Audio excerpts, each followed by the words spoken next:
It's a Tesla. I've always wanted to try one, but I had no idea they made SUVs. This is the Model X, and it's a 7-seater. Now, if you don't know what a Tesla is, it's the car Elon Musk created to run solely on battery, and it's one of the fastest cars on the planet. They're very, very expensive, but Tesla's working on making cheaper ones. Now, being a Tesla first timer, what did I think of the Model X for a family? Let's find out. Let's start from the beginning, because you walk up to the Tesla and if you're holding the key, the door opens for you. It's just a little bit special. The key is shaped like the car. You click the hood and it opens. You click the boot and it opens. You click the doors and they open. It really just makes everything so special. It's pretty fun and just such novelty value. My kids could not get enough of this. There's no engine in the Tesla. In the hood, there's a boot instead of an engine because the car runs on batteries which are underneath the body. So there's no start button. You basically get in the car, pop it in drive with the gears up here, and I found that super convenient, and you go. It is ridiculously quiet. I mean, there's no engine, so there's no noise. And it goes from 0 to 100 in 3.1 seconds. I can't even tell you how fast that is. It is unheard of. It's like a freaking leopard. And driving feels like I'm driving a cloud. It is so light and smooth and goes over bumps so easily. And it literally zooms up hills. I have like no trouble getting up anything. It's the fastest car on the road, so overtaking is so easy. You just flick past people. It literally is the car of the future. They have a windscreen that goes all the way up on top of my head. Why aren't all cars like this? And it's also clever. Things like regenerative braking, and if they want to introduce a new feature to the car, they just download it overnight. And in the morning, you'll be told about it on your giant touchscreen here. It's just like getting an update on your iPhone. So clever. Plus, it's just fun. I mean, besides the fast factor, the doors open upwards. Sitting in a Tesla is basically like being in a rocket ship for the first time. It's so cool. Everything is leather. The seats are buttery, creamy, soft. The dash is leather. The steering wheel's leather. The doors are leather. I'm in luxury heaven. I did not want to get out of this car, and all week I've been finding excuses to drive it. All the seats are heated way back to number 7. The center console is beautifully designed. We've got the wood grain version, which is amazing. But what I love most is that you can sit in here, shut all the doors and windows, and you're in your own amazing luxury Tesla bubble. There is so much space in the front. I've got plenty of my own airspace, and so does my 185 centimeter husband. It's just so lovely and light in here. It's like you're in your living room. They've also gotten the design of the storage so right. There are 2 cup holders here. There are another 2 cup holders here. And there's this bit of extra storage. It charges your phone in here. We've got space for keys or a wallet.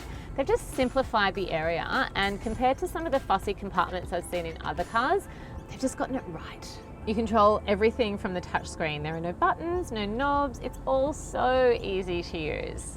They've also got really fun features here called Tesla eggs, purely for entertainment value.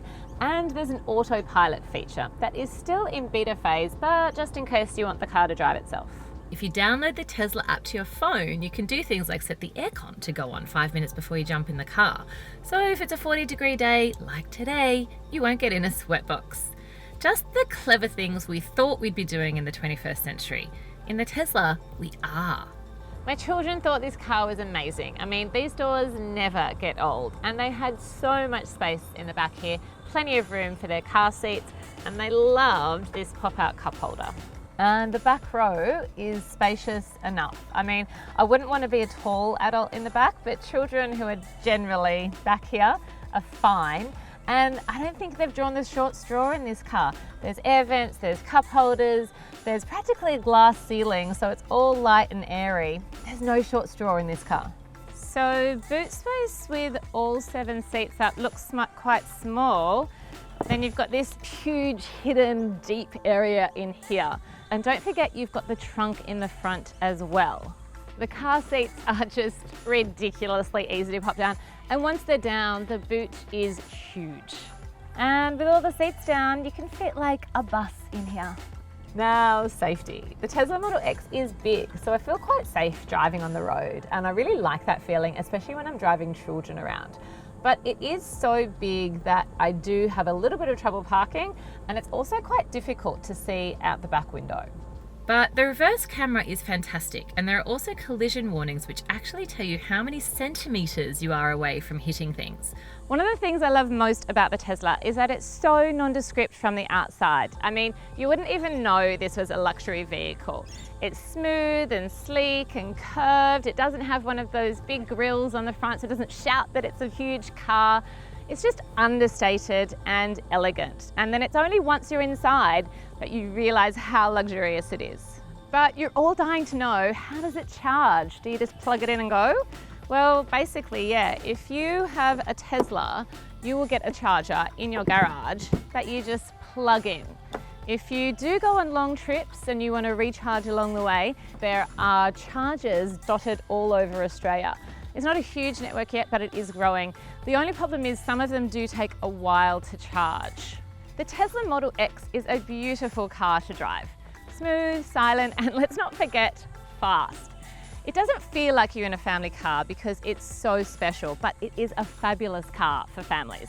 Spacious, practical, with incredible technology. I found it hard to fault. Only I could afford one. And that's the issue.